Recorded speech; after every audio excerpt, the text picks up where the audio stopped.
আমার সম্মানিত ভাইয়েরা, কোরআনুল কারীমের সূরাতুল বাকারার ভিতরে শুরুতেই আল্লাহ রাব্বুল আলামিন বললেন আলিফ লাম মিম যালিকাল কিতাবু লা রাইবা ফীহি হুদাল লিল মুত্তাকিন। আওয়াজ দিয়ে কোন আল্লাহু আকবার। আর একটু জোরে বলা যাবে না আল্লাহু আকবার। শুরুতে আল্লাহ রাব্বুল আলামিন বিচ্ছিন্ন কিছু হরফ দিলেন, শুরু করলেন আলিফ লাম মিম দিয়ে, হুরুফুল মুকাত্তাআত দিয়ে শুরু করলেন, বিচ্ছিন্ন কিছু হরফ দিয়ে শুরু করলেন।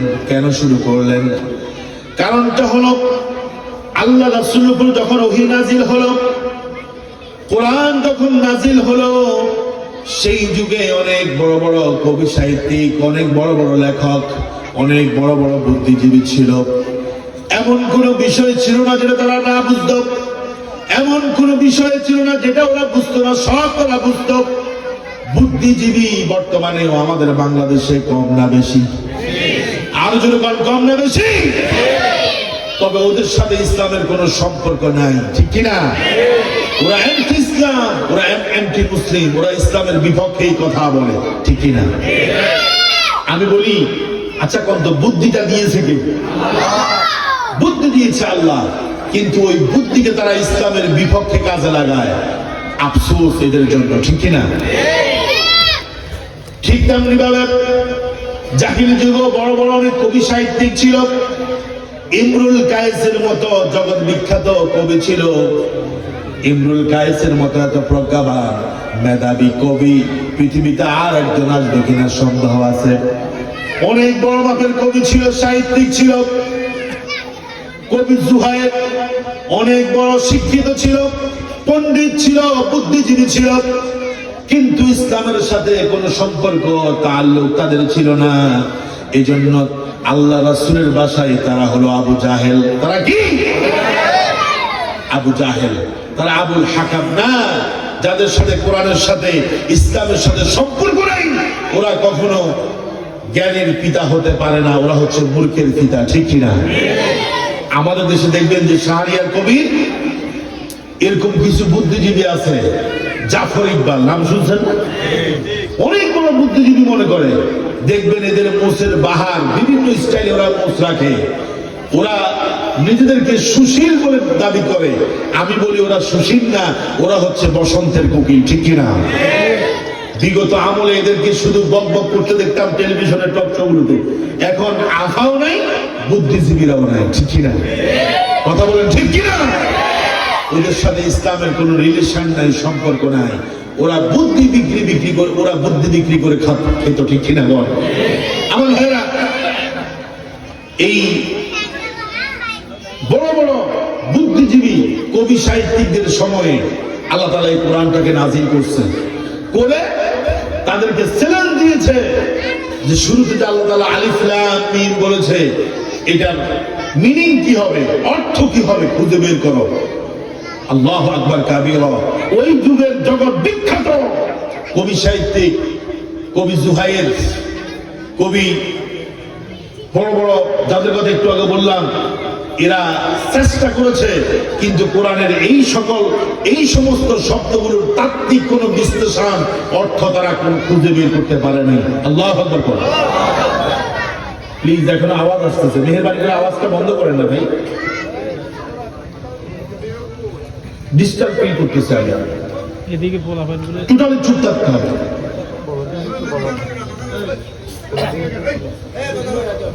স্যার যদি এদেরকে দেখে যে আমাদের প্রধান মুফাসসির, কষ্ট পাবে।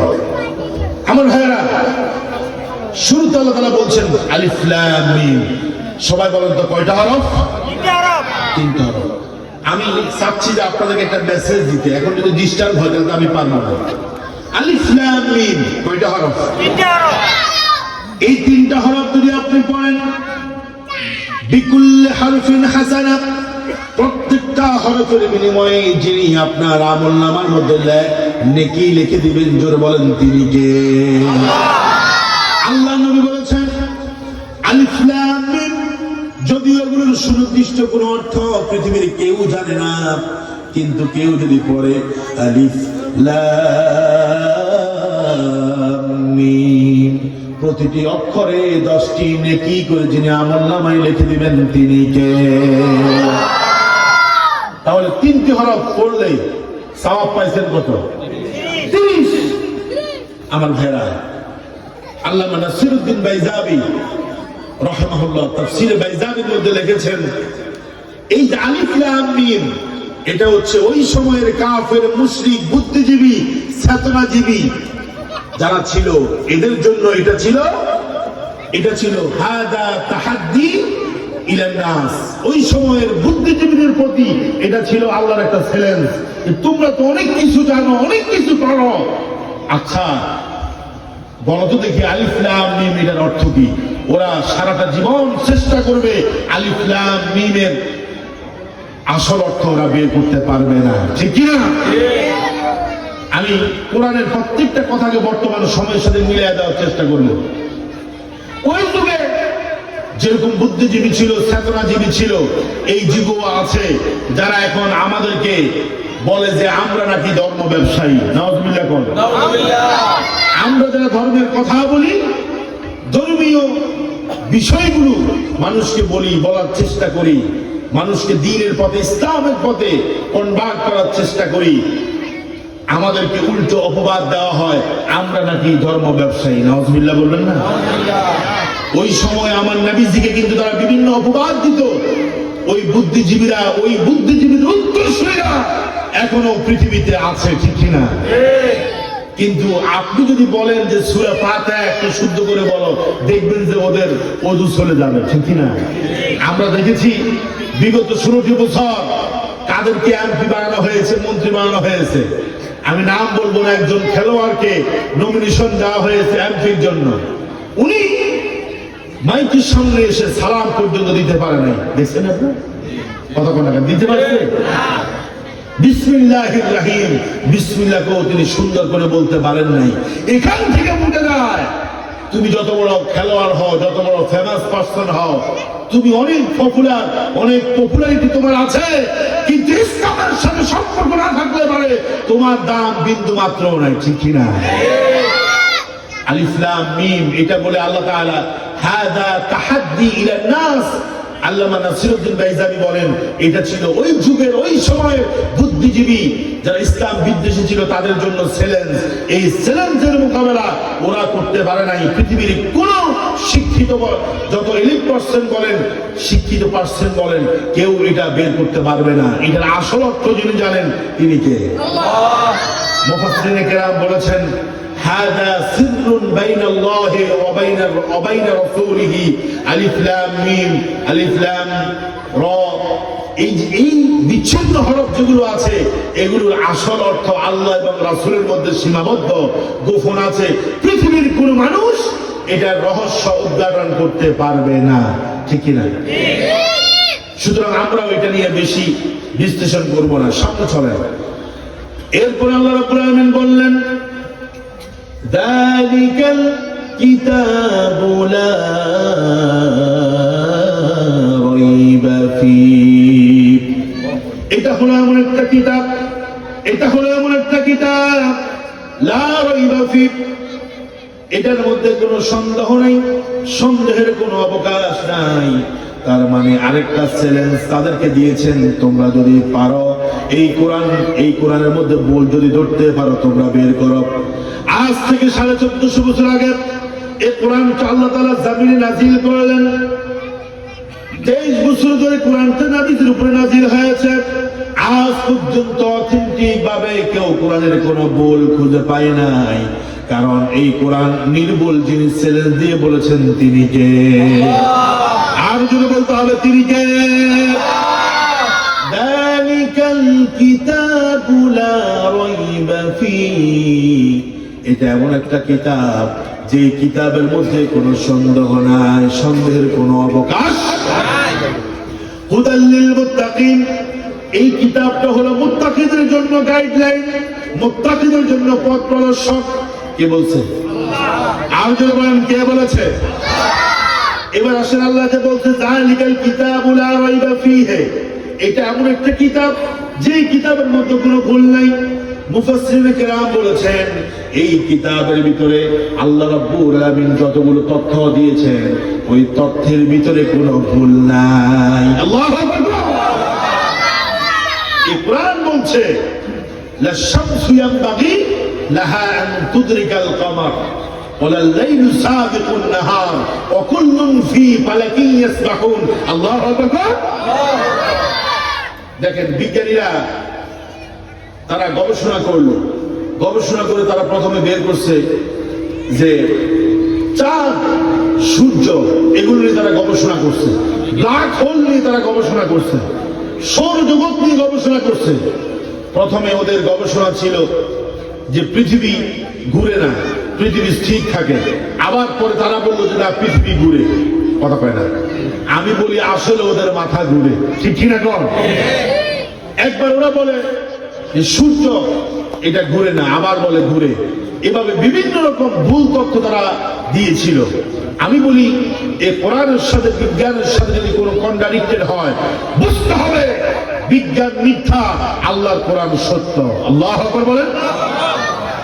আল্লাহ যে বলছে লা রাইবা ফীহি, কোরআনের মধ্যে কোনো ভুল নাই। মুফাসসিরিনে কেরাম বলেছেন আল্লাহ এই কোরআনের ভিতরে যত তথ্য দিয়েছেন, তথ্য উপাত্ত ইনফরমেশন আল্লাহ তাআলা এই কোরআনে দিয়েছেন, এই কোরআনের তথ্যগুলোর মধ্যে কোনো ভুল তোমরা খুঁজে পাবে না। আল্লাহু আকবার। এই কোরআনের ভিতরে ইউসুফ আলাইহিস সালামের ঘটনা আছে, আছে না? আছে। কথা আছে না? ইউসুফ আলাইহিস সালামের ভাইয়েরা তাকে কুয়ার মধ্যে ফেলে দিয়েছে মারার জন্য। এখানে আপনার সুলাইমান আলাইহিস সালামের ঘটনা আছে, আছে কিনা? মূসা আলাইহিস সালামের ঘটনা আছে, ফিরআউনের ঘটনা আছে। একটা ঘটনাকে কেউ মিথ্যা প্রতিপন্ন করতে পারে নাই। আল্লাহু আকবার বলেন। নবী করিম সাল্লাল্লাহু আলাইহি ওয়াসাল্লাম তার উপরে যখন কোরআন নাযিল হতে লাগলো, তিনি যখন মক্কার মানুষদেরকে কোরআনের দাওয়াত দিতে লাগলেন, নিজেকে আল্লাহর নবী বলে দাবি করলেন, তখন মক্কার কাফের মুশরিকরা মদিনাতে আসলো। মদিনাতে এসে ইহুদিদের কাছে পরামর্শ চাইল, আমাদের মক্কাতে মুহাম্মদ নামে একজন নবী দাবি করতেছে, তিনি কি খাঁটি নবী নাকি বেজাল আছে, এটা আমরা কেমনে প্রমাণ করব? ওরা বলল তোমরা তিনটা প্রশ্ন করবা, এই তিনটা প্রশ্ন করার পরে যদি সে জবাব দিতে পারে তাহলে বুঝবা সে আসল নবী। তিনটা প্রশ্নের জবাব যদি দিতে না পারে তাহলে বুঝবা তার ভিতরে বেজাল আছে, সে আসলে নবী না। আল্লাহু আকবার। আল্লাহ নবীর কাছে তারা এসে প্রশ্ন করলো, নবী তুমি যদি নবী হয়ে থাকো তাহলে আজ থেকে শত শত বছর আগে গুহার ভিতরে কয়েকজন যুবক তারা লুকিয়েছিল, ওই যুবকদেরকে কি বলা হয়, ওই যুবকদের কাহিনী তুমি জানো কিনা? 2 নম্বরে তারা জিজ্ঞাসা করলো পৃথিবীর মাশরিক থেকে মাগরিব পর্যন্ত, পূর্ব থেকে পশ্চিম পর্যন্ত একজন বাদশা সফর করেছে, ওই বাদশার নামটা কি? 3 নম্বর প্রশ্ন করলো রূহ কি জিনিস? এই 3টা প্রশ্ন তারা রাসূলকে করেছে। আল্লাহ নবী তাদেরকে বলছে আমি কিছুদিন পরে তোমাদেরকে জবাব দিয়ে দিব। কিন্তু আল্লাহ রাসূল ইনশাআল্লাহ বলতে ভুলে গেছেন। কি বলতে? ইনশাআল্লাহ। জোরে কথা, কি বলতে? ইনশাআল্লাহ বলতে ভুলে গেছে। এইজন্য ওহী আসতে কয়েকদিন দেরি হয়ে গেছে।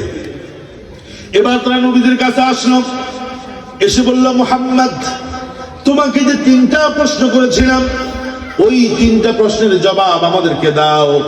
নবীজি বলছেন আমার কাছে এখনো ওহী আসে নাই, ওহী আসলে পরে তোমাদেরকে আমি 3টা প্রশ্নের জবাব দিব। কিন্তু নবীজি ইনশাআল্লাহ বলেন নাই, এই জন্য ওহী আসতে দেরি হয়ে গেছে। আল্লাহু আকবার। এই জন্য আমরা ভবিষ্যতে কোনো কাজের জন্য আমরা ইনশাআল্লাহ বলবো। ইনশাআল্লাহ মানে হলো যদি আল্লাহ চান, যদি আল্লাহ। রাসূল ইনশাআল্লাহ বলতে ভুলে গেছে, এই জন্য আল্লাহ তাআলা রাসূলকে শিখানোর জন্য ওহীটাকে একটু দেরি করে দিলেন। ওরা চিন্তা করছে তাইলে তো মুহাম্মদ তো সত্যবাদী নবী না, সে যে নবী দাবি করতেছে তার কাছে ওহী আসতে দেরি হইতেছে, তার মানে আমাদেরকে ঘুরাচ্ছে, তার মানে হচ্ছে তার এই বিষয়গুলো জানা নাই। কয়েকদিন পরে আল্লাহ তাআলা নবীকে সতর্ক করে বললেন, নবী আপনি বলেছেন কয়েকদিন পরে তাদেরকে বলবেন ঘটনা কিন্তু আপনি ইনশাআল্লাহ বলেন নাই, এই জন্য আপনার কাছে ওহী আসতে দেরি হয়েছে। আল্লাহু আকবার বলেন। ওরা আপনার কাছে যে 3টা প্রশ্নের জবাব চেয়েছে সূরা আল কাহাফ নাযিল করে আমি আপনাকে এই 3টা প্রশ্নের জবাব জানিয়ে দিচ্ছি, আপনি ওদেরকে বলে দেন। আল্লাহ নবী যখন ওই 3টা প্রশ্নের জবাব দিয়ে দিলেন, তারা অবাক হয়ে গেল, তাজ্জুব হয়ে গেল, তারা বিস্মিত হয়ে গেল, অবাক হয়ে গেল, চিন্তা করলো মুহাম্মদ কেমনে এই ঘটনাগুলো জানে। তার মানে হলো মুহাম্মদ নিজ থেকে কোনো কথা বলে না। ইন হুয়া ইল্লা ওয়াহয়ুন ইউহা, মুহাম্মদ যা বলে সবগুলো হলো ওহী, সবগুলো হলো ওহী, সবগুলো হলো ওহী। এরপরও কাফের মুশরিকরা নবীজির উপরে ঈমান আনে নাই, ঠিক কি না?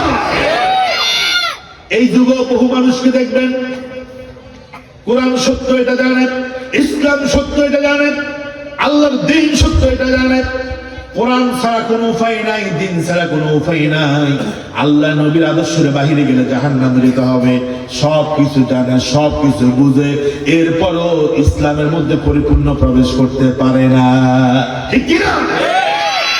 আল্লাহ রাব্বুল আলামিন বললেন, ইয়া আইয়ুহাল্লাযীনা আমানু উদখুলু ফিস-সিলমি কাফা ওয়া লা তাত্তাবিউ খুতুওয়াতিশ শাইতান।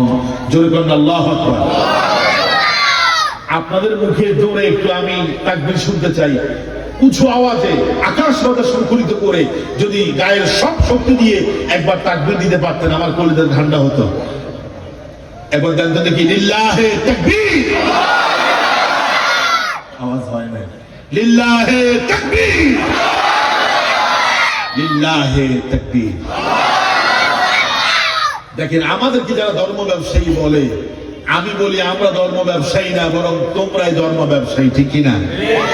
কারণ নির্বাচন আসলে হিরো আলমকেও দেখবেন যে মাথার মধ্যে টুপি লাগায়া পাঞ্জাবি গায়ে দিয়া নির্বাচনে ভোট চায়, ঠিক কিনা? হাতের মধ্যে তসবিহ দিয়া, মাথার মধ্যে পাগড়ি দিয়া দেখবেন অনেকে ভোট চায়। কিন্তু আমরা সব সময় মাথায় টুপি থাকে, হাতে তাসবিহ থাকে, গায়ে পাঞ্জাবি থাকে। আমরা নির্বাচন আসলে নতুন করে হাজী সাহেব সাজি না, ওই হিরো আলম সহ আরো অন্যান্য যারা আছে ওরাই হচ্ছে ধর্ম ব্যবসায়ী, যারা ধর্মকে পুঁজি করে মানুষের কাছে ভোটছে, মানুষের আবেগ নিয়ে খেলা করে, ঠিক কিনা? সুতরাং আমার ভাইয়েরা, এই কোরআন সত্য, ইসলাম সত্য, আল্লাহ এবং রাসূল সত্য, এটা মানেন কিনা সবাই?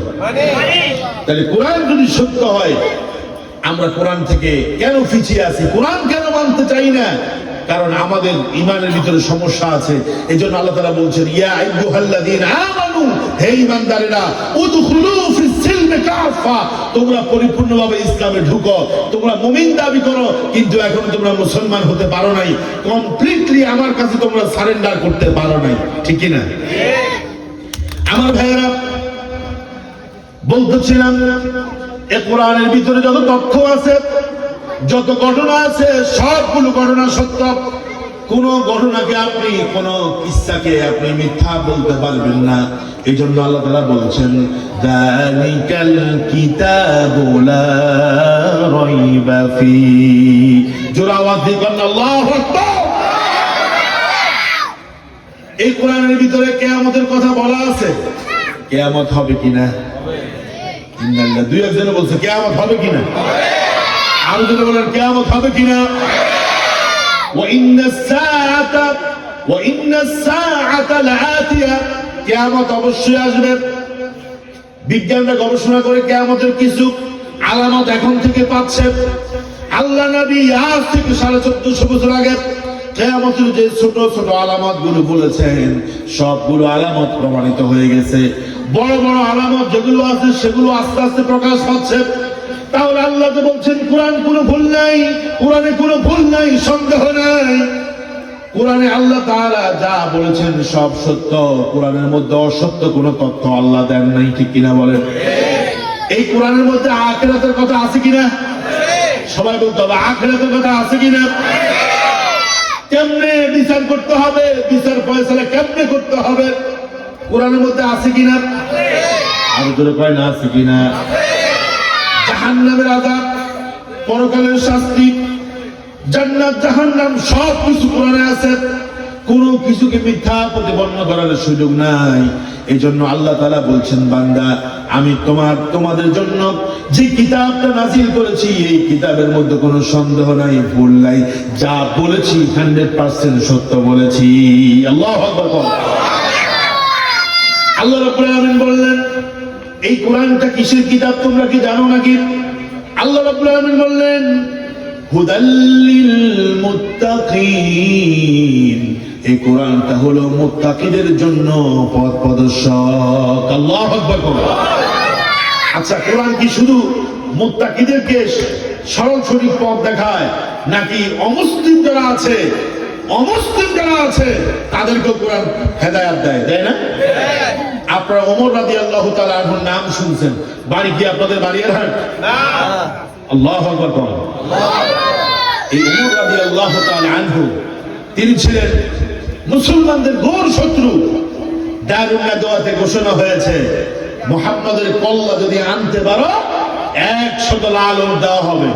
ওই সময়ের সবচাইতে দামি যে বাহনগুলো ছিল সেগুলো ছিল উট, সেগুলো ছিল ঘোড়া, আর ঘোড়ার মধ্যে উত্তম ছিল, দামি ছিল লাল ঘোড়া, যেগুলো সেগুলোর দাম বেশি ছিল, ঠিক কিনা? 100 ঘোড়া দেওয়া হবে যদি মুহাম্মাদের মাথা আনতে পারো। এই ঘটনা যখন আমি বলতেছি তখন আমার কাছে আরেকটা জিনিস মনে হয়ে গেল। আপনাদের এই চট্টগ্রামের একজন ফির, কি নাম জানো? সাদেকুর রহমান। কি নাম? আপনারা মনে হয় শুনেন নাই। এই পীর সাদেকুর রহমান গত 2 দিন আগে একটা ঘোষণা দিয়েছিল। কি ঘোষণা? যে এই দেশের সবচাইতে জনপ্রিয় ইসলামিক স্কলার আজকে সিলেট এমসি কলেজের ময়দানে যার মাহফিল হচ্ছে, প্রায় 30 লক্ষের উপরে মানুষ হয়েছে। আল্লাহু আকবার। এই আজহারি সে বাংলাদেশে 5 বছর পরে আসছে। এদেশের আফা যিনি পালায়া গেছে, তিনি 5 বছর তাকে দেশে ঢুকতে দেন নাই। 5 তারিখের পরে উনি সিদ্ধান্ত নিয়েছেন দেশে আসবেন। আলহামদুলিল্লাহ, মাঝখানে এসেছেন, কয়েকদিন ছিলেন, থাকার পরে তিনি তার ভাষার মধ্যে কয়েকজন এদেশের ইসলামিক স্কলারদেরকে দাওয়াত দিয়েছেন, খাওয়ার আয়োজন করেছেন, মোলাকাত করেছেন, কোলাকুলি করেছেন, সৌজন্য সাক্ষাৎ করেছেন। ওনার সাথে ভিন্নপন্থী সুন্নি 2 জন আলেম সাক্ষাৎ করেছে, মুসাফাহা করেছে। ওদের ফিস সাহেব বলছে, মিজানুর রহমান আজহারির সাথে দেখা করার কারণে তোমাদের ঈমান চলে গেছে, তোমরা আবার ঈমান আনো, নতুবা তোমরা কাফের হয়ে মরবা। নাউজুবিল্লাহ। চিন্তা করছেন কত বড় জাহেল, কত বড় মূর্খ, কত বড় জাহেল। আমি বলি এটা আবু জাহেলের চেয়ে খারাপ, ঠিক কিনা? কম। আল্লাহ রাসূল হাদিসের মধ্যে এসেছে, কাফের ঘরে পর্যন্ত আল্লাহ রাসূল দাওয়াত খেতে গেছে না? উকবা ইবনে আবি মুঈত রাসূলকে দাওয়াত দিয়েছে, কাফের ছিল, রাসূল তার ঘরে দাওয়াত খেতে গিয়েছে। অথচ এদেশের একজন স্বনামধন্য মোস্ট পপুলার মিজানুর রহমান আজহারি, তিনি এসেছেন, দাওয়াত দিয়েছেন, ওনার সাথে দেখা করেছে কেন, মুসাফা করছে কেন, এই জন্য নাকি কাফের হয়ে গেছে। সুন্নি ওই আলেম ফতোয়া দিয়েছে, উনি চলে গেছে, আবার মালয়েশিয়া চলে গেছে। গত কয়েকদিন আগে তিনি আবার দেশে এসেছেন। আলহামদুলিল্লাহ, উনি মাহফিল করেছেন, জনপ্রিয়তা দেখে ঈর্ষান্বিত না হয়ে হিংসাত্মক ভাবে। ওই যে বললাম, সাদেকুর রহমান চট্টগ্রামের এক পীর সাহেব, উনি বলছেন মিজানুর রহমান আজহারির কল্লা আনতে পারলে 10 লক্ষ টাকা পুরস্কার। নাউজুবিল্লাহ। এত আস্তে বলছেন, আমি তো মনে করছি যে আপনার প্যান্ডেল ভাড়ায় ফেললেন। জোরে করে নাউজুবিল্লাহ। চিন্তা করছেন কত বড় জাহেল, একজন ইসলামিক স্কলারকে অপমান করে তার কল্লা আনতে পারলে 10 লক্ষ টাকা পুরস্কার ঘোষণা করেছে। আচ্ছা বলেন, এটা কি কোনো আলেম হতে পারে? এটা কি কোনো পীর হতে পারে? এটা জাহেল। এরকম জাহেলদের বিরুদ্ধে ঐক্যবদ্ধ প্রচেষ্টার মাধ্যমে এই জাহেলদেরকে প্রতিহত করতে হবে, ঠিক কিনা? দারুন নাদওয়াতে ঘোষণা হয়ে গেল, মুহাম্মাদের মাথা যদি চিহ্ন করে যদি আনতে পারো 100 লাল উট দেওয়া হবে। ওমর বলছে, আমি পারবো, কেউ পারা লাগবে না, আমি পারবো। সে ওমর, তিনি রাসূলকে মারার জন্য আসতেছেন।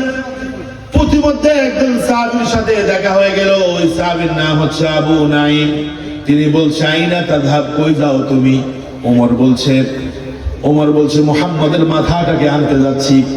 ওই সাহাবী বলল, আবু নাঈম সাহাবী বলল, শুনো, মুহাম্মদের মাথা আনা লাগবে না। তোমার ঘরের ভিতরে তোমার বোন ভগ্নিপতি, তোমার বোন ফাতেমা এবং তোমার ভগ্নিপতি মুসলমান হয়েছে, ইসলাম কবুল করে মুসলমান হয়ে গেছে। মাথা যদি আনতে হয়, কল্লা যদি নিতে হয়, আগে তাদেরটা নাও, বিশ্ব নবীর কাছে তুমি পরে যাও। ওমর রাদিয়াল্লাহু তাআলা আনহু মোড় ঘুরিয়ে ফেললেন, আগে রাসূলের কাছে না গিয়ে বোনের বাড়িতে চলে গেলেন, যা বললেন, আসলাম, তোমরা দুজনে কি মুসলমান হয়ে গেছো নাকি? ওরা বলছে, হ্যাঁ, আমরা মুসলমান হয়েছি। কোরআন পড়তেছিল, সূরা তাহা পড়তেছিল। আল্লাহু আকবার। তেলাওয়াতের ভিতরে এত মজা, তারা তেলাওয়াত করতেছিল। ওমর বলছে, তোমরা কি পড়তেছ? বোন বলছে, আমরা কোরআন পড়তেছি। বলল, দেখি কি কোরআন পড়ো, আমি একটু দেখি। বোন বলল, না, দেওয়া যাবে না। বোনকে আঘাত করলো, ভগ্নিপতিকে আঘাত করলো। এরপরে আমারও বলছে, কি পড়ো, আমার কাছে একটু দাও। বোন ফাতেমা বলল, এই কোরআন এমন একটি কিতাব, পবিত্র কিতাব, যে কিতাবকে ওযু ছাড়া বিনা ওযুতে ধরা যায় না। আল্লাহু আকবার বলেন। ওযু করলে লাভ হবে না, সে তো মুশরিক। এবার ওমর ওযু করতে যাবে, বোন বলছে, ওযু করলে তুমি পবিত্র হবে না, কারণ রাসূল বলেছেন, ইন্নামাল মুশরিকুনা নাজাস, মুশরিকরা হচ্ছে অপবিত্র। তুমি যদি এই কোরআন পড়তে হয়, কোরআন যদি ধরতে হয়, আখিরি জামানার নবী মুহাম্মদ সাল্লাল্লাহু আলাইহি ওয়াসাল্লামের উপরে তোমাকে ঈমান আনতে হবে। আল্লাহু আকবার। বোন কোরআন পড়ল, ওই কোরআনটা ওমর রাদিয়াল্লাহু তাআলা আনহুর দিলের ভিতরে বদ্ধমূল হয়ে গেল, হেদায়েতের নূর তার ভিতরে ঢুকে গেল। ওমর বলছে, দেরি করো না, চলো এই মুহূর্তে আমাকে নিয়ে বিশ্ব নবীর দরবারে চলো। আল্লাহু আকবার। তাহলে কোরআন শুধুমাত্র মুত্তাকিদের জন্য গাইডলাইন না, মুত্তাকিদের জন্য কোরআন শুধুমাত্র পথ নির্দেশক না। এই পৃথিবীর যেই কোনো মানুষ যদি কোরআন থেকে হেদায়েত দিতে চায়, আল্লাহ রাব্বুল আমিন তাকে কোরআনের হেদায়েত দিয়ে ধন্য করে দিবে, ঠিক কি না? এই কোরআনটা হচ্ছে হুদাল লিল মুত্তাকিন, মুত্তাকিদের জন্য গাইডলাইন। বলেছেন কে? এবার বলেন, মুত্তাকি কারা? মুত্তাকি কারা? তাকওয়া কি? যারা তাকওয়া অবলম্বন করবে তারা হচ্ছে মুত্তাকি। আল্লাহু আকবার। তাকওয়া কি? তাকওয়া হচ্ছে আল ইলতিজামু আওয়ামিরিল্লাহ, আল্লাহ তাআলা যা আদেশ করেছেন সেগুলো মেনে নেওয়া, আর যা নিষেধ করেছেন ওয়াইজতিনাবু মিন নাওয়াহিল্লাহ, আল্লাহ যা নিষেধ করেছেন সেগুলো ছেড়ে দেওয়ার নাম হলো তাকওয়া। আল্লাহু আকবার। আর জোরে বলেন আল্লাহু আকবার। খুব ঠান্ডা মাথায় শুনবেন। তাকওয়া কি? তাকওয়া হলো আল্লাহ যা আদেশ করেছেন তা মেনে নেওয়া, আর যা নিষেধ করেছেন সেগুলো ছেড়ে দেওয়া, এটার নাম হলো তাকওয়া, ঠিক কি না? এই তাকওয়া অর্জন যারা করতে পারবে, কোরআন তাদের জন্য গাইডলাইন, পথ প্রদর্শক। আর আল্লাহ রাব্বুল আলামিন কোরআনুল কারীমের ভিতরে অসংখ্য আয়াতে তাকওয়া অবলম্বন করার জন্য বলেছেন। তাকওয়া মানে কার ভয়? আর যদি বলেন, তাকওয়া মানে কার ভয়? আমাদের ভিতরে কিন্তু তাকওয়া নাই। তাকওয়া যদি থাকতো, এই সমাজের ভিতরে কোনো অশান্তি থাকতো না, ঠিক কি না? চতুর্দিকে বরকত আর বরকত দিয়ে আল্লাহ তাআলা ধন্য করে দিতেন। রব্বুল আলামিন বললেন, ওয়ালাউ আন্না আহলাল কুরা আমানু ওয়াত্তাকাউ লাফাতাহনা আলাইহিম বারাকাতিন মিনাস সামাই ওয়াল আরদ। আল্লাহু আকবার বলেন। জনপদের মানুষেরা তারা যদি ঈমান আনতো আর যদি তাকওয়া অবলম্বন করত, আল্লাহকে যদি ভয় করে চলতো, তাহলে বরকতের যত দরজা আছে আসমান আর জমিনের সব বরকতের দরজা যিনি আমাদের জন্য উন্মুক্ত করে দিতেন, জোরে বলেন তিনি কে? তাকওয়া মানে আল্লাহর ভয়। আচ্ছা, আমি আপনাদেরকে একটা প্রশ্ন করি, আরবি মাস কয়টা? দুই একজন বলছে আরবি মাস কয়টা? এই 12টার মধ্যে একটা মাস আছে রমজান মাস, ঠিক কি না? এই 12টা মাসের মধ্যে একটা মাসের নাম কি? রমজান মাস। এই রমজান মাস হচ্ছে কোরআনের মাস, ঠিক না? কোরআন নাযিল হচ্ছে কোন মাসে? সবাই করেন না, কোন মাসে? আরো জোরে করেন না, কোন মাসে? কোরআন রমজান মাসে নাজিল হয়েছে। আচ্ছা বলেন, রমজানকে আল্লাহ তাআলা কিসের মাস বলেছেন? কোরআনের মাস। এই কোরআনের মাস হচ্ছে শাহরুত তাকওয়া লাআল্লাকুম তাত্তাকুন। আল্লাহ পাক বলেন এই কোরআন নাজিল হয়েছে রমজান মাসে, এবং এই রমজান মাসে যদি তোমরা সিয়াম সাধনা পালন করতে পারো তাহলে তোমরা তাকওয়া অর্জন করতে পারবে, মুত্তাকি হতে পারবে। সুবহানাল্লাহ। এবার আমি আপনাদের কাছে আরেকটা প্রশ্ন জিজ্ঞাসা করতে চাই। সেটা কি? সেটা হলো রমজান মাস তাকওয়ার মাস। বলেন তো দেখি, রমজান মাসে গুনাহ কম হয় না বেশি হয়? সবাই করেন না, কম হয় না বেশি হয়? দেখেন, সুর যেটা চুরি করে ওই সুরটাও সে ভালো হয়ে যায়, টুপি মাথায় দিয়ে পাঞ্জাবি গায়ে দিয়ে সবার আগে মসজিদে চলে যায়, ঠিক কিনা? এক পুলিশের অফিসার থানার ওসি আমাকে বলছে, হুজুর বিশ্বাস করেন রমজান মাস আসলে পরে আমরা একটু স্বস্তিতে থাকি। কেন? কারণ রমজান মাসে যেটা সুর, যেটা ডাকাত, যেটা বদমাস, যেটা খুনি, ওটাও মাথার মধ্যে টুপি দিয়ে গায়ের মধ্যে পাঞ্জাবি দিয়ে ভালো হয়ে যায়। সুর, ডাকাত, বদমাস গুলো যদি ভালো হয়, চুরি করবে কে? এই জন্য রমজান মাসে আমরা বেশি ডিউটি করা লাগে না। আল্লাহু আকবার বলেন। আমি বলি শুধু এক মাস তাকওয়া না, যদি পুরোটা মাস যদি তাকওয়া অবলম্বন করতে পারি, কোরআন অনুযায়ী চলতে পারি, তাহলে আমাদের দেশ, আমাদের সমাজ অটোমেটিকলি ভালো হয়ে যাবে, ঠিক কিনা? এই জন্য আমাদের দিনের ভিতরে পুলিশের ভয় না, র্যাবের ভয় না, ভয় থাকতে হবে কার? যাদের হৃদয়ে আছে আল্লাহর ভয়, তারা কবু পথ ভুলে যায় না, ঠিক কিনা? যাদের হৃদয়ে আছে আল্লাহর ভয়, তারা কবু পথ ভুলে যায় না, ঠিক কিনা? আল্লাহর প্রেম ছাড়া এই দুনিয়ায় কারো কাছে কোনো কিছু চায় না, ঠিক কিনা? রাতের আধারে যারা সিজদাতে রয়, দু চোখের অশ্রুতে নদী যেন ভয়, ঠিক কিনা? রাতের আধারে যারা সিজদাতে রয়, দু চোখের অশ্রুতে নদী যেন বয়। চলনার হাত টানি যত আসুক, পিছনে ফিরেও তাকায় না, ঠিক কিনা? আমার সাথে বলেন, যাদের হৃদয়ে আছে আল্লাহর ভয়, তারা কবু পথ ভুলে যায় না। আল্লাহর প্রেম ছাড়া এই দুনিয়ায় কারো কাছে কোনো কিছু চায় না, ঠিক কিনা?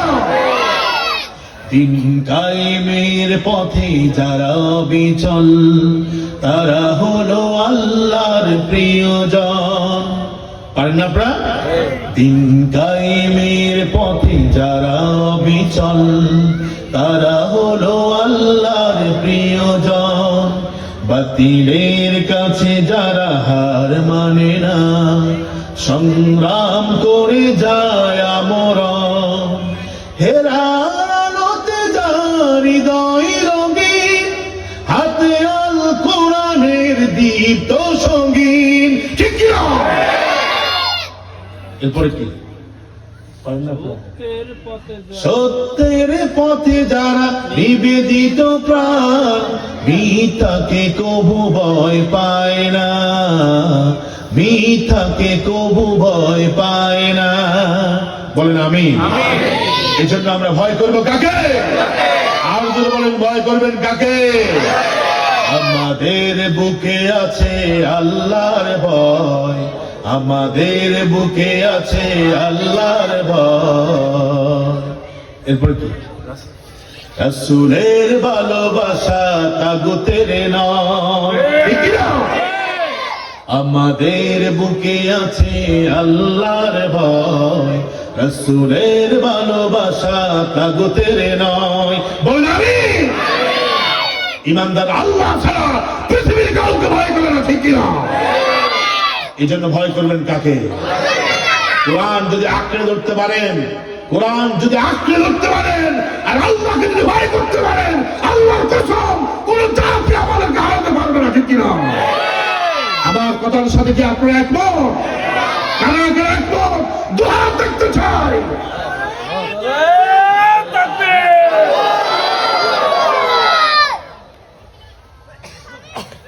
আমার ভাইরা, স্পিড তো আপনাদের ভিতরে নাই।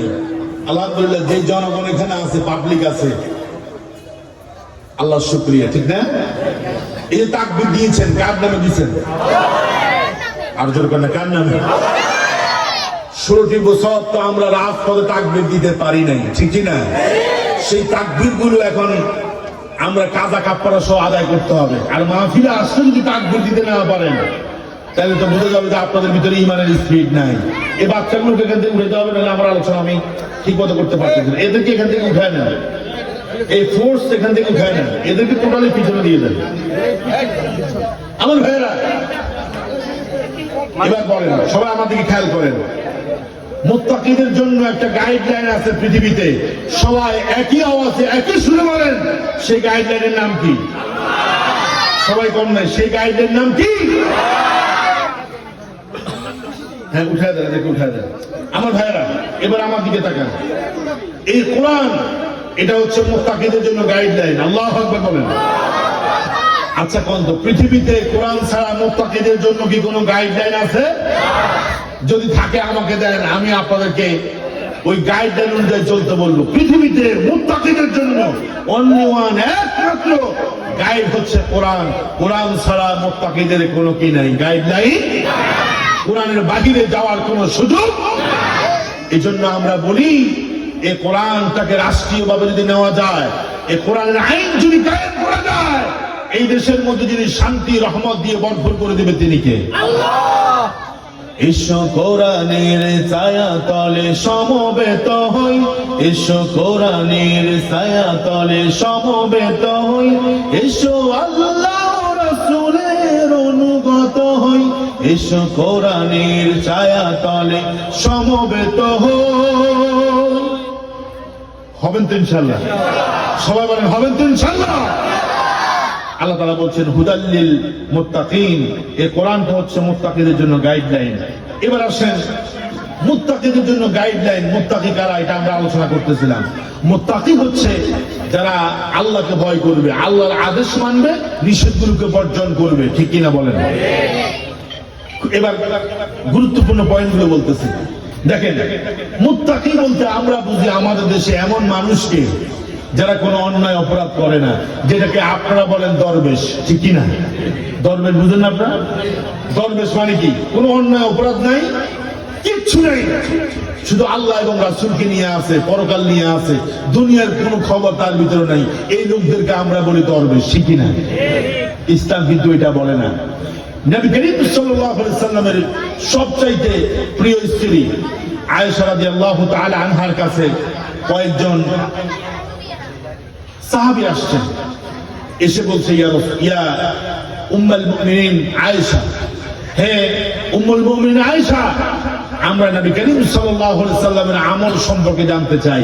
আমরা দূর থেকে এসেছি, নবীজির আমল আমরা দেখি না, আপনি যদি আমাদেরকে নবীজির আমলগুলো একটু বলতেন। আল্লাহু আকবার। আচ্ছা বলেন, তাদের উদ্দেশ্য ভালো না খারাপ?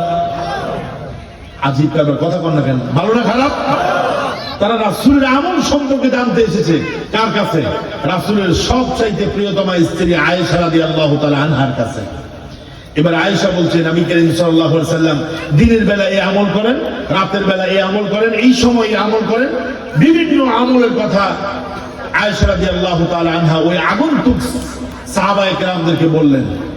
তারা দূর থেকে এসেছে, তারা যে কথাগুলো বলল, এই কথাগুলো রাসূল পাশ থেকে শুনল।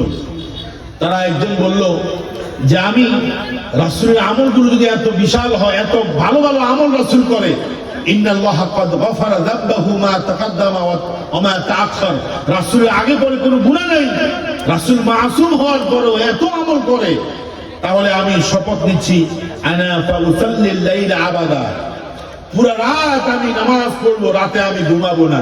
আল্লাহু আকবার। কি বলছে? আনা ফাউসাল্লিল লাইলা আবাদা, মানে পুরো রাত আমি নামাজ পড়বো, পুরো রাত আমি নামাজ পড়বো, ঘুমাবো না। আরেকজন বলছে, ওয়া ক্বাল আল আখার ওয়া আনা আ'তাজিলুন নিসা ফালা আতাজাওয়াজ, আবাদা। আরেকজন বলল, রাসূলের ইবাদতের কথা শুনে আরেকজন বলছে, আমি নারী থেকে দূরে থাকবো, মহিলাদের কাছেই যাব না, বিয়ে করব না। ঠিক কিনা? একজনে কয় সারা রাত আমি নামাজ পড়বো, আরেকজনে বললো যে আমি মহিলার কাছেই যাব না, বিয়ে করব না।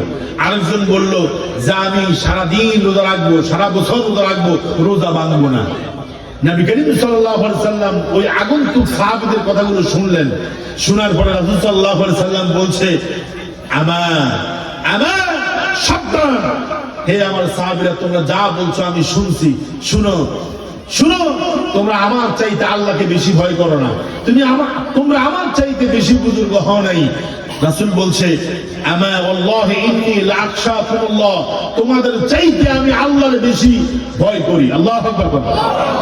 তোমরা বলছো একজনে বিয়েই করবা না, আরেকজনে বলছো যে সে সারা জীবন রোজা রাখবা, আরেকজনে বলছো যে নারীর কাছেই যাইবা না, আরেকজনে বললো সারা রাত তুমি নামাজ পড়বা।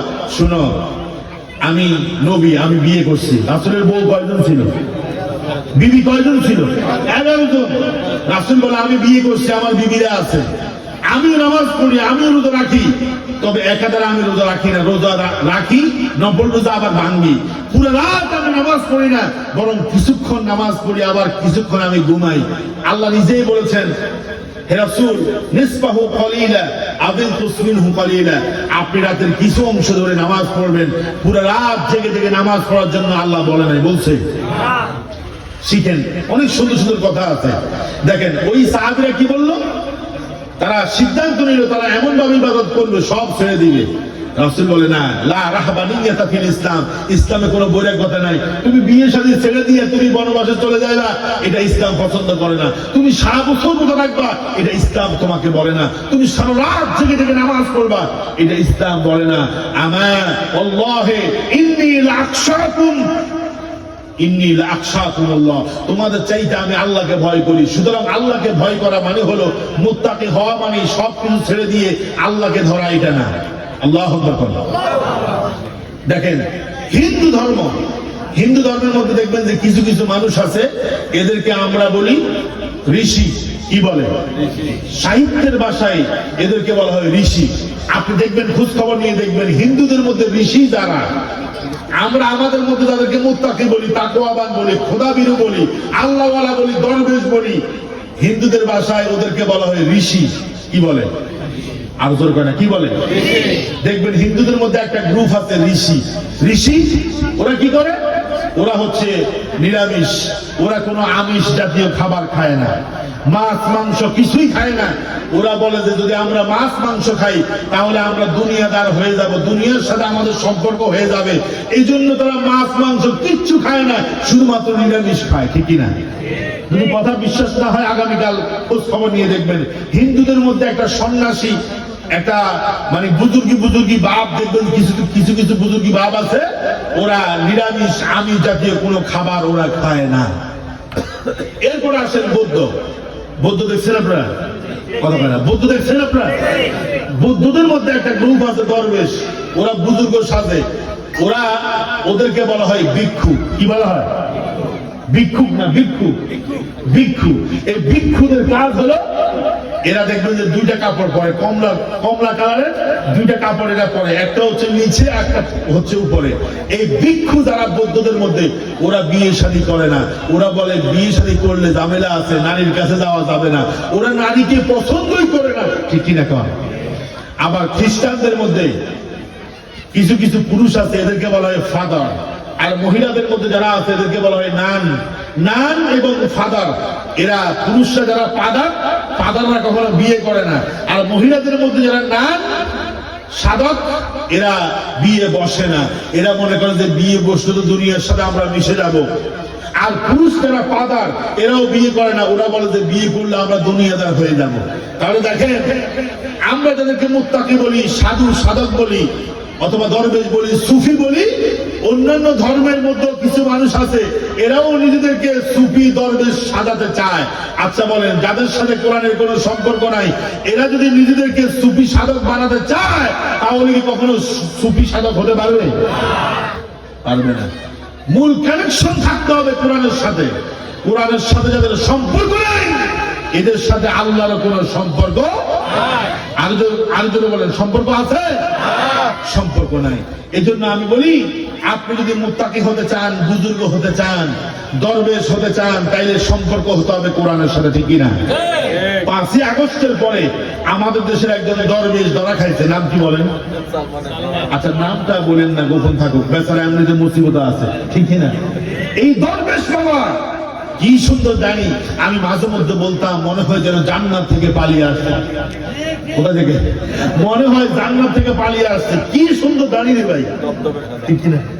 দবদবে সাদা, চুলগুলো কি সুন্দর। উনি যখন কথা বলতো মনে হয় যেন দুধের মধ্যে ময়লা আছে, ওনার কথার মধ্যে কি নাই, কোনো ময়লা। আচ্ছা কোন এই দরবেশ বাবা কি আসলে দরবেশ? ভাই একটু সাহস নিয়ে কর না, আসলে কি দরবেশ? আসলে কি মুত্তাকি? আমাদের দেশের একদল হুজুর এই দেশে আছে সহিহ আকীদার, আমি ওদেরকে নিন্দা করতেছি না। ওই ভাইরাও দেখতাম যে বিভিন্ন কনফারেন্সে ওনাকে প্রধান মেহমান করে, ওনাকে প্রধান মেহমান করে স্টেজে আনতো এবং চিফ অ্যাডভাইজার করছে দরবেশ বাবারে।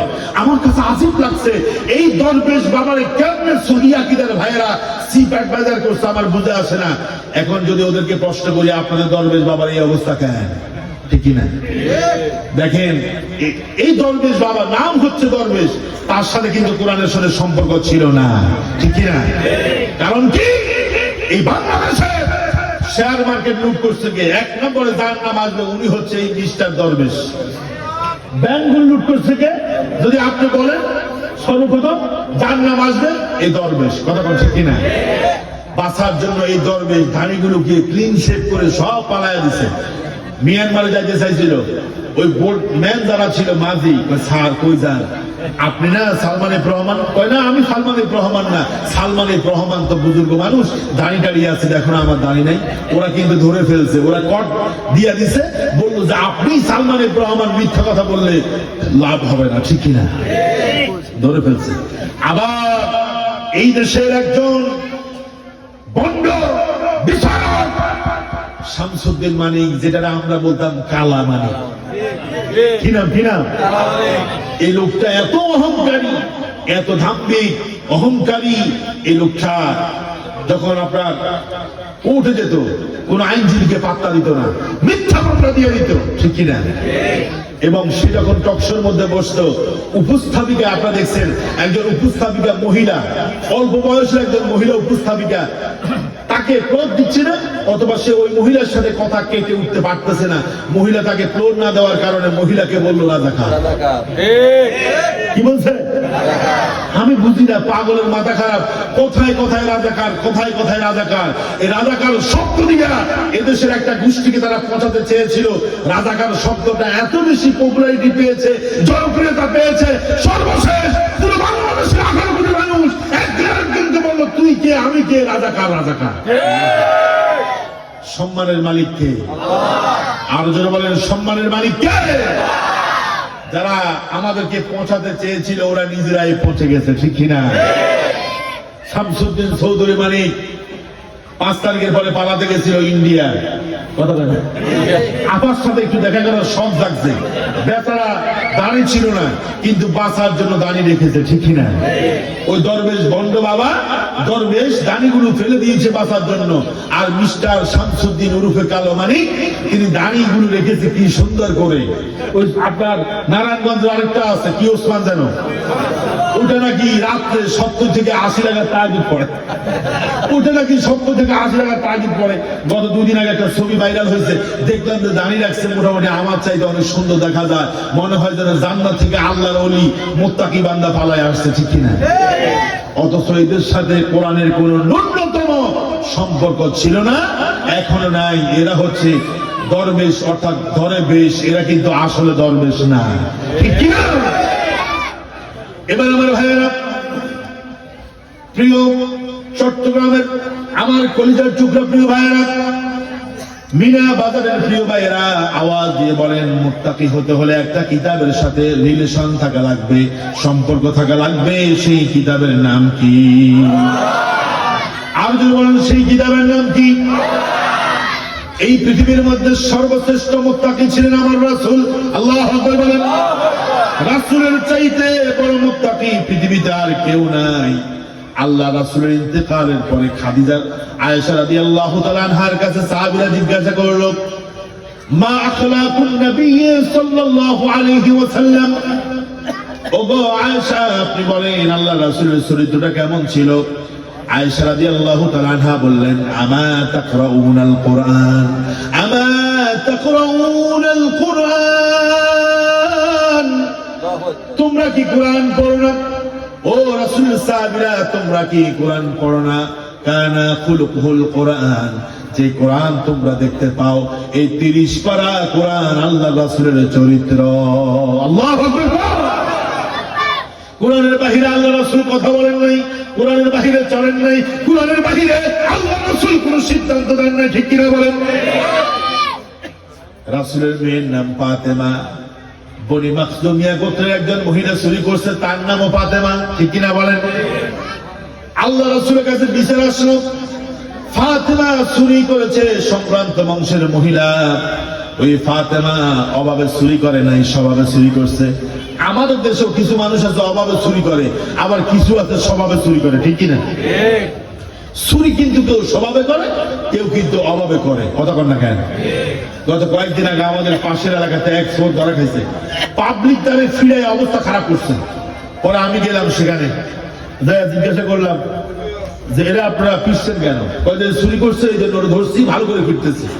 এবার আমি চোরকে একটু আড়ালে নিলাম, আড়ালে নিয়ে বললাম যে কেন চুরি করতে আসছে? হুজুর আপনি একটু আমার বাড়িতে খোঁজ খবর নেন, কেন চুরি করতে আসছি?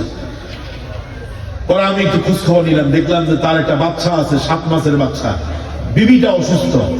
এখন ওই যে বাচ্চার জন্য দুধ কিনতে হবে, দুধ কেনার টাকা নাই, এই জন্য সে কি করলো, দোকানে এসে সে একটা দুধের প্যাকেট চুরি করেছে, সিসি ক্যামেরার মধ্যে ধরা খেয়েছে। এই জন্য পাবলিক তার আচ্ছা মতো পিটনে দিয়েছে। এরকম মাঝে মধ্যে হয় না? আবার কেউ আছে স্বভাবের চোর।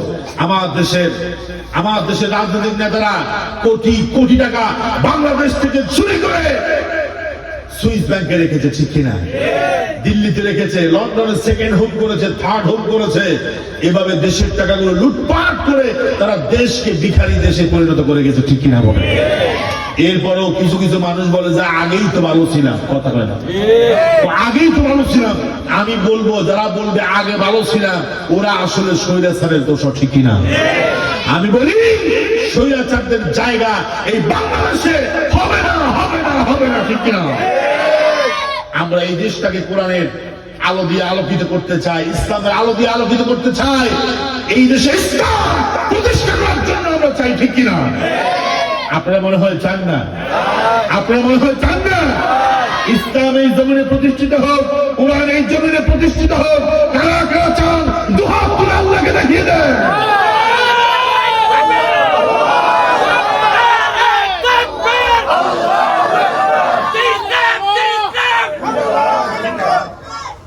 না ব্যাটারি ফিউজ। আমার ভাই কি জোর তাকবীর দিচ্ছে, আপনাদের তো চার্জ নাই, চার্জ নাই, চার্জ থাকতে হবে, ঠিক কিনা? ইসলামের বলে বলিয়ান হতে হবে, নরসাধ্যর হতে হবে, ইসলামের জন্য নিজের শক্তিকে বিলীন করে দিতে হবে, ঠিক কিনা? আমার ভাইরা বলতেছিলাম নবীদের কাছে বিচার আসছে, খেয়াল করেন, খুব গুরুত্বপূর্ণ কথা। বিচার আসছে, কি বিচার? চুরির বিচার। সবাই বলেন কিসের বিচার? চুরির বিচার।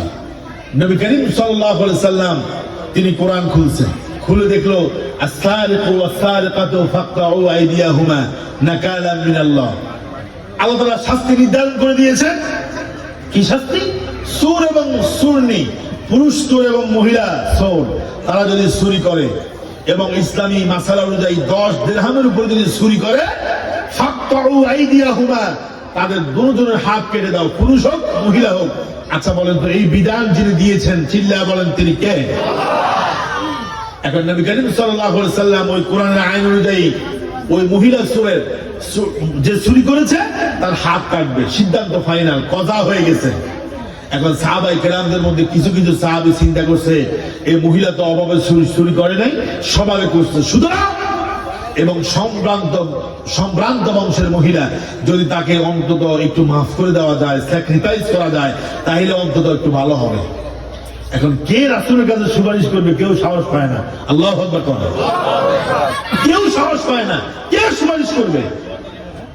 রাসূলের পালক পুত্রের নাম ছিল ওসামা ইবনে যায়েদ। বলেন, ওসামা ইবনে যায়েদ মানে রাসূলের পালক পুত্র ছিল যায়েদ, যায়েদের পুত্র ছিল ওসামা ইবনে যায়েদ। এখন রাসূলের পালক পুত্র যায়েদের ছেলে ওসামা রাসূলের কাছে আসছে, এসে বলছে, ইয়া রাসূলুল্লাহ, এই মহিলা যে চুরি করছে, অভাবে চুরি করে না, স্বভাবে করছে, বনু মাখজুমিয়া গোত্রের মহিলা, আপনি কি তাকে একটু মাফ করে দেওয়া যায় না? আল্লাহ নবী বলছেন, আতাশাফাউ, তুমি কি সুপারিশ করতেছো নাকি? হাদ্দিন মিন হুদুদিল্লাহ, আল্লাহ আমাকে কোরআনের মাধ্যমে যে রায় ঘোষণা করেছেন, নির্দিষ্ট করে দিয়েছেন, সেই রায়ের বিরুদ্ধে গিয়ে তুমি আতাশাফাউ হাদ্দিন মিন হুদুদিল্লাহ, আল্লাহর শাস্তির বিপরীতে গিয়ে তুমি আমার কাছে সুপারিশ করতেছো যাতে করে আমি এই মহিলাটাকে মাফ করে দেই। শুনো, আমি কশিন কালো এটা করতে পারবো না। শুনো ওসামা, তোমাদের পূর্বে এমন অনেক জাতি ছিল যাদেরকে আল্লাহ অন্যায় বিচার করার কারণে ধ্বংস করে দিয়েছেন। তারা সম্ভ্রান্ত বংশের কেউ যদি চুরি করত তাহলে তাদেরকে ক্ষমা করে দিত, আর দুর্বল কেউ যদি অন্যায় করত, চুরি করত, অন্যায় কাজ করত, তাদেরকে তারা শাস্তি দিত। এই যে ন্যায় বিচার করে নাই, অন্যায় বিচার করেছে, এই জন্য আল্লাহ তাদেরকে ধ্বংস করে দিয়েছে। ঠিক কিনা? দেখেন কোরআনের সাথে রাসূলের কি সম্পর্ক। একজন মহিলা জিনা করেছে, জিনার শাস্তি হলো দুইটা, একটা হলো রজম করা, একটা কি রজম করে পাথর মেরে হত্যা করে দেওয়া, আরেকটা হলো মিয়াতু জালদা, 100 বেত দেওয়া।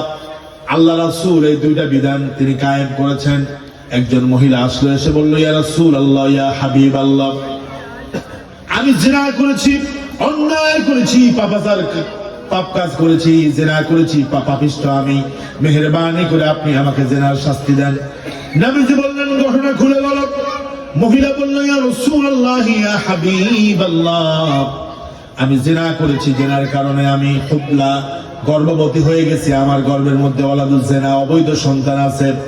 ইয়া রাসূলুল্লাহ, মেহেরবানি করে যদি কোরআনের শাস্তি দিয়া আমাকে দুনিয়ার শাস্তি দিয়া পরকালের শাস্তি থেকে মুক্তি দিতেন, কত না ভালো হতো। আল্লাহ রাসূল বলছেন, তুমি অন্যায় করেছ, তোমার গর্ভের মধ্যে যে সন্তান আছে সেই সন্তান অন্যায় করে, তুমি তোমার অভিভাবকদেরকে ডাকো, গার্ডিয়ানদেরকে ডাকো। নবী করিম সাল্লাল্লাহু আলাইহি সাল্লাম ওই মহিলার, ওই জানিয়া যে মহিলা জিনা করেছে তার গার্ডিয়ানকে ডাকলেন, বললেন, আপনার মেয়ে অন্যায় করেছে, জিনা করেছে, ব্যভিচার করেছে, ব্যভিচারের কারণে, জিনা করার কারণে তার গর্ভের মধ্যে অবৈধ সন্তান এসেছে।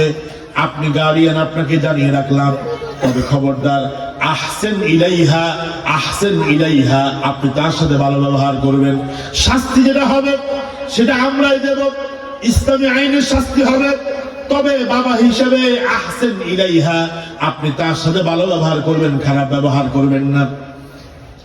সন্তান যখন দুনিয়াতে আসবে, ওয়াজহে হামেলা, গর্ভপাত যখন হয়ে যাবে, তখন আপনি আমার কাছে নিয়ে আসবেন। ঠিক যেদিন সন্তানটা দুনিয়াতে এসেছে, ওই ব্যভিচারিণী নারীকে তার গার্ডিয়ান রাসূলের কাছে নিয়ে এসেছে।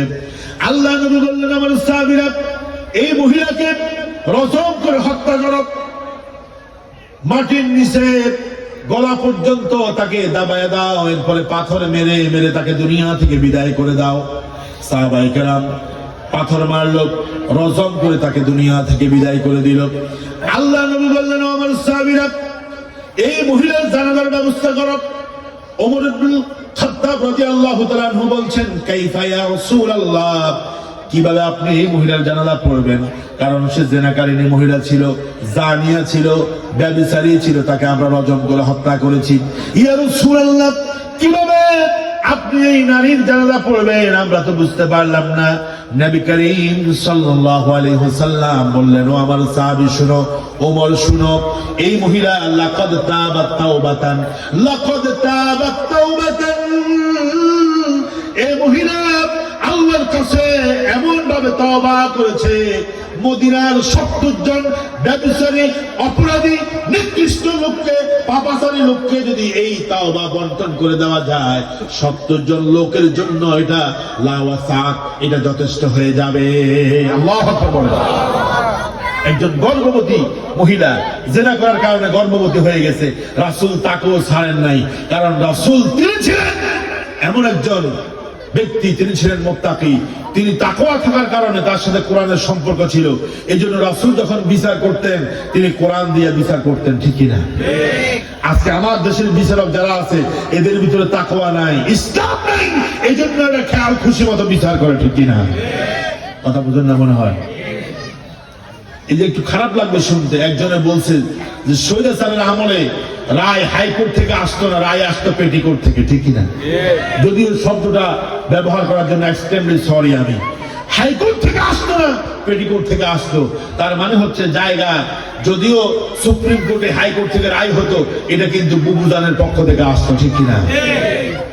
দেখেন ওরা মুসলমান দাবি করে, ওরা মুত্তাকি দাবি করে, দরবেশ দাবি করে, আল্লাহওয়ালা দাবি করে, অথচ ওদের সাথে কোরআনের ন্যূনতম কোনো সম্পর্ক নাই, ঠিক কিনা? দেখেন এই যে কোরআনের সাথে সম্পর্ক নাই, আমি আপনাদেরকে বুঝায় বলি, বিগত দিনে যেই পাঠ্যসূচি ছিল আপনারা কি রাগ করতেছেন? আছেন ময়দানে? না না, আওয়াজ তো নাই। আছেন আপনারা? কারা কারা নাই হাত তোলান তো দেখি।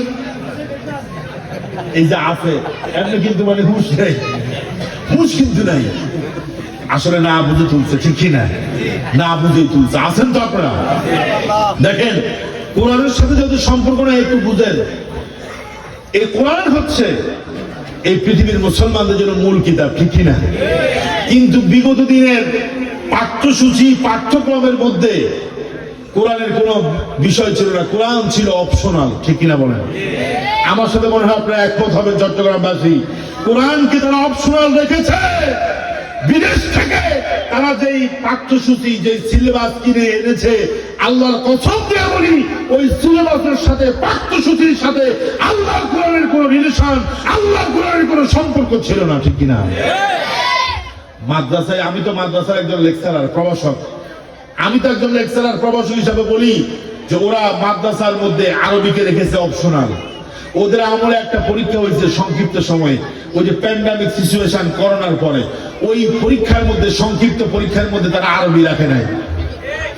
তো মাদ্রাসা শিক্ষার মধ্যে আরবিকে যদি উঠায় দেয়, পোলাপেন কি আরবি শিখবে? কোরআন শিখবে? শিখবে না তো, কারণ এরা কোরআনকে তারা মানে কোরআনকে তারা অতিরিক্ত হিসাবে রেখেছে। এদের বিরুদ্ধেই কিয়ামতের দিন আমার রাসূল মামলা করবে কার কাছে? আল্লাহর কাছে। আপনারা বলেন কার কাছে? বুঝেন নাই মনে হয়? যারা কোরআনকে বাদ দিয়ে বিদেশ থেকে শিক্ষা ব্যবস্থা এনে আমাদের দেশের ছেলে মেয়েদেরকে কেমনে ডিমবাজি করতে হয়? আচ্ছা আমাদের দেশের মেয়েরা কি ডিমবাজি পারে না? রান্না বান্না মনে হয় পারে না। তবে আমি বলি যে একদিকে ভালো হয়েছে, বলবেন যে হুজুর আবার কি করেন ভালো হয়েছে? ধরেন আগে আপনারা ছেলের বউ বিয়ে করে আনলে, বউ যদি রান্না বান্না একটু খারাপ হইতো, তারপর যাইয়া রান্না বান্না খারাপ হলে বলতেন যে তোমার মা বুঝি তোমার পাক শাক শিখাই নাই, কথা হয় না। এখন আমি বলি মা বাবা এখন ভেজাল মুক্ত হয়েছে, এখন মা বাবাকে কেউ দোষ দিত না, দিত যে তুমি কোন স্কুলে পড়ছো, তোমার ছাত্র তোমার ডিমবাজি শিখাইছে, তোমার ম্যাডাম রান্না বান্না শিখাইছে, ছাত্র তো সুবিধার না, কারণ রান্না বান্না সুবিধা হয় না, ঠিক না? আজিব লাগছে, রান্না বান্না কেমনে করে, কেমনে বিছানা ঝাড়ু দিতে হয়, হাবি জাবি শিক্ষা দিয়া এদেশের ছাত্র সমাজকে তারা একেবারে জাহান্নামে নিতে চেয়েছিল। আলহামদুলিল্লাহ তারা এটা সফল হতে পারে নাই, ঠিক না? কোরআনকে ঐচ্ছিক রেখে, অপশনাল রেখে তারা চেয়েছিল শিক্ষা ব্যবস্থাকে বাস্তবায়ন করতে। আমি বলি এটা হলো মিস্টার ফেরাউনের স্বভাব, ঠিক না? আচ্ছা মিস্টার ফেরাউনের নাম কি আপনারা শুনেন নাই? মিস্টার ফেরাউনের কথা একটু বলি। ছোটবেলা যারা আপনারা ফেরাউন বলেন, এই ফেরাউনের ছোটবেলায় নাম ছিল রামশিস। নাম কি? রামশিস। আরে কথা বলে কেন? চট্টগ্রামের মানুষ তো আওয়াজ এবং সচেতনতা দিক থেকে সেরা।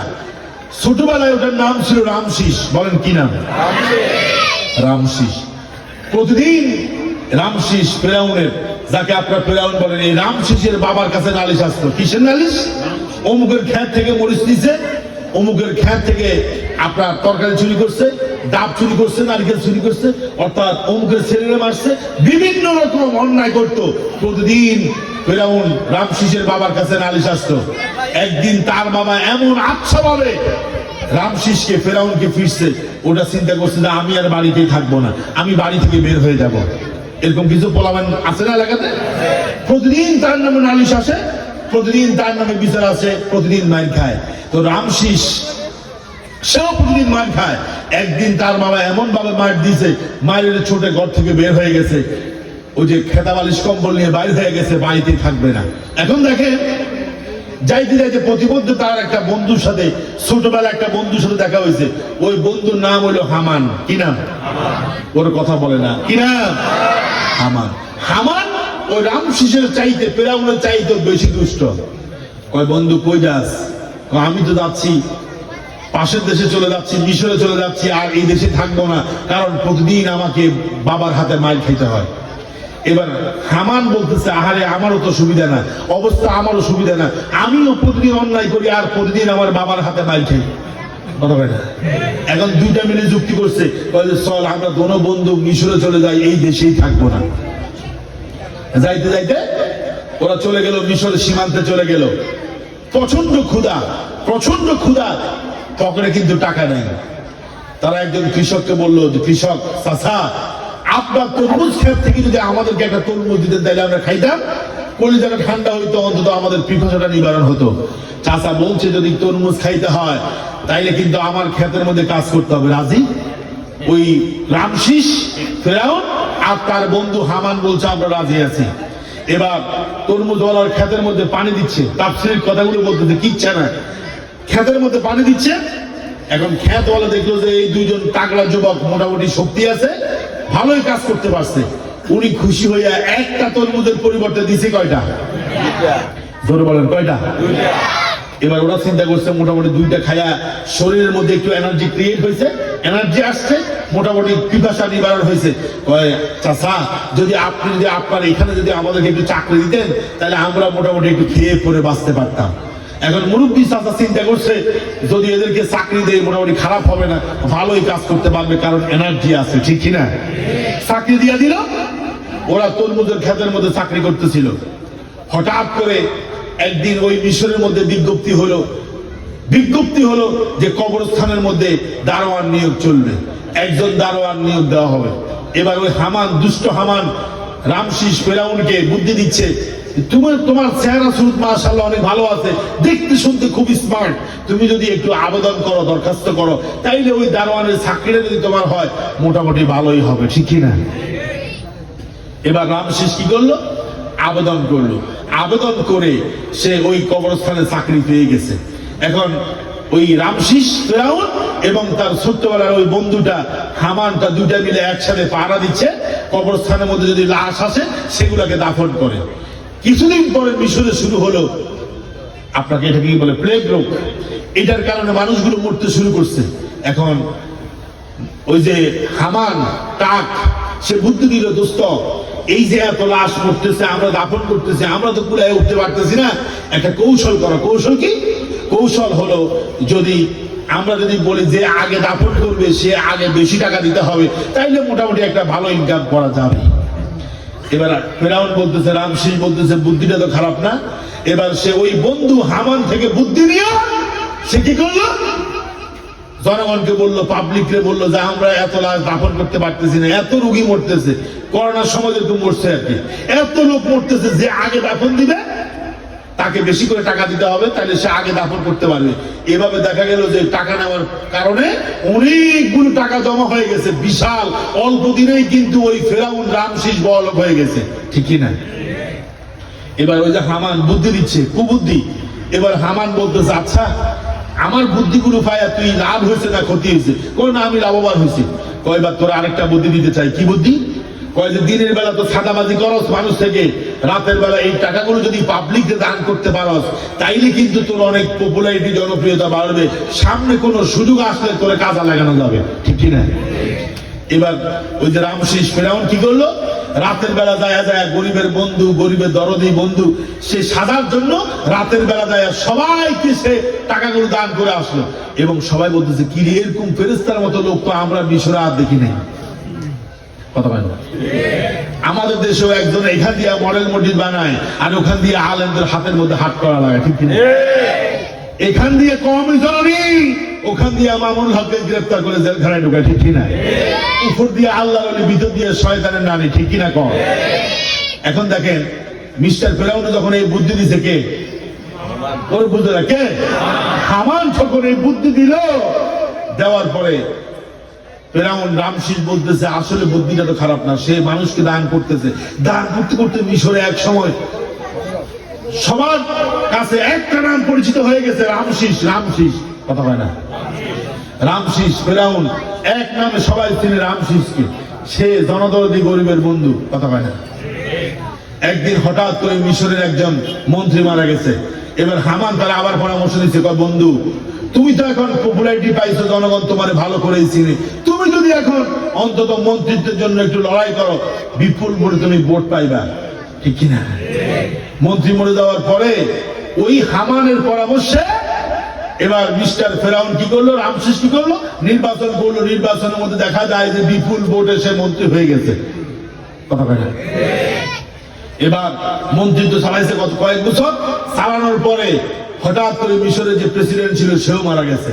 এবার নমরুদ কয় তোমার জনপ্রিয়তা তুঙ্গে, আকাশচুম্বী জনপ্রিয়তা, এবার যদি তুমি ওই মন্ত্রী পদ থেকে যদি এবার প্রধানমন্ত্রীর পদে দাঁড়াও, আশা করছি তুমি সফল হবে। এবার ফেরাউনের জনপ্রিয়তা আছে আগ থেকে, গরিবের বন্ধু হিসাবে প্রধানমন্ত্রীর জন্য সে নির্বাচন করলো, দেখা গেছে সে প্রধানমন্ত্রী হয়ে গেছে। এবার দেখেন কেমনে কেমনে আগাইতেছে। এরপরে হামান তাকে বলছে তুমি যেহেতু প্রধানমন্ত্রী হয়েছ, এবার এই দেশ থেকে ইসলামের যে সিটি কোটা আছে, ইসলামের যে কার্যক্রমগুলো আছে, এগুলো তুলে দিতে হবে। এবার ফেরাউনকে দেখো, মানুষ কিন্তু ইসলাম প্রিয়, মানুষ কিন্তু আল্লাহরে মানে, এখন আমি যদি দৌড়েই যদি এদেরকে যদি ইসলামের বিরুদ্ধে কথা বলি, তাহলে কিন্তু আমার গদি চলে যাবে, ঠিক না?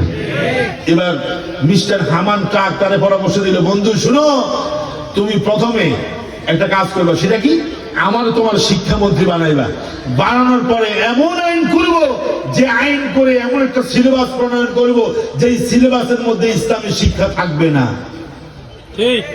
ইসলামী শিক্ষা যখন উঠা দেব, আস্তে আস্তে করে মানুষ দিন থেকে, ইসলাম থেকে যখন দূরে সরে যাবা, তখন তুমি দেখবা ইউ আর সাকসেস, তুমি সাকসেসফুল হয়ে যাইবা। এবার যেমন ইচ্ছা সামনে চালাতে পারবা, ঠিক কিনা করে?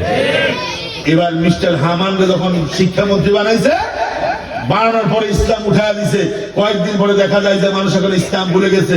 এবার মিস্টার হামান কয় তোরা আমি আরেকটা বুদ্ধি দিই, সেটা কি, তুমি এখন বলো আনা রাব্বুকুমুল আলা, আমি হলাম বড় খোদা। এবার ফেরাউন বলতেছে ফাকাল আনা রাব্বুকুমুল আলা, আমি হলাম তোমাদের বড় খোদা। আল্লাহ কয় শুন, এতদিন যা করছো আমি ধৈর্য ধরে আছি, যখন তুই বললি আনা রাব্বুকুমুল আলা, আমার খোদার মধ্যে, প্রভুর মধ্যে তুই হাত দিয়েছিস, তুই আমি পানির মধ্যে ডুবে ছুঁড়া মারবো, ঠিক কিনা? আমি বলি এদেশের স্বৈরাচার যা করছে না করছে, পাবলিক মোটামুটি চুপ ছিল। যখন এদেশের শিক্ষা ব্যবস্থা থেকে, কারিকুলাম থেকে ইসলামকে তুলে দিতে চেয়েছিল, এদেশের লক্ষ কোটি তাওহীদি জনতা এমন করে রশি টান মেরেছে, বুবু জান জেলেতে গিয়ে পড়েছে, ঠিক কিনা? সুতরাং আমি বলি ইসলাম নিয়ে বেশি টানাটানি করতে যায় না। ইসলাম নিয়ে যারা এই টানাটানি করেছে, তাদেরকে যিনি ধ্বংস করেছেন, প্রিয় চট্টগ্রামবাসী জোরে আওয়াজ দিয়ে বলেন তিনি কে? আল্লাহ। এই জন্য আমার দিন, আমার ইসলাম, আমার সমাজনীতি, আমার শিক্ষানীতি, আমার অর্থনীতি সবগুলো একটা নিয়ে চলবে। জোরে আওয়াজ করে বলুন সেই কিতাবের নাম কি? আল্লাহ। এবার আমার সাথে বলেন, কোরআন আছে যেখানে আমরা আছি, হয় নাই, কোরআন আছে যেখানে আমরা আছি, কোরআন নাই যেখানে আমরা নাই। আল কোরআনের পথ, এই পথই আসল পথ, ঠিক কিনা?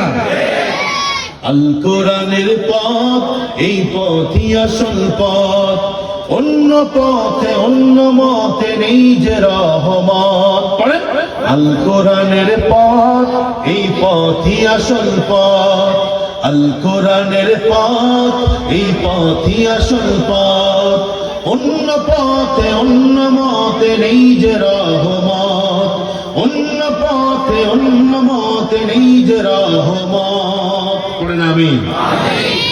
এই কোরআনে সব আছে, অন্য কোন কিতাব দরকার নেই। আল্লাহ রাব্বুল আলামিন সূরা নাহল 89 নম্বর আয়াতের মধ্যে বলেন, ওয়ানাজ্জালনা আলাইকাল কিতাবা তিবয়ানান লিকুল্লি শাই। আল্লাহু আকবার। আর জোরে বলেন আল্লাহু আকবার।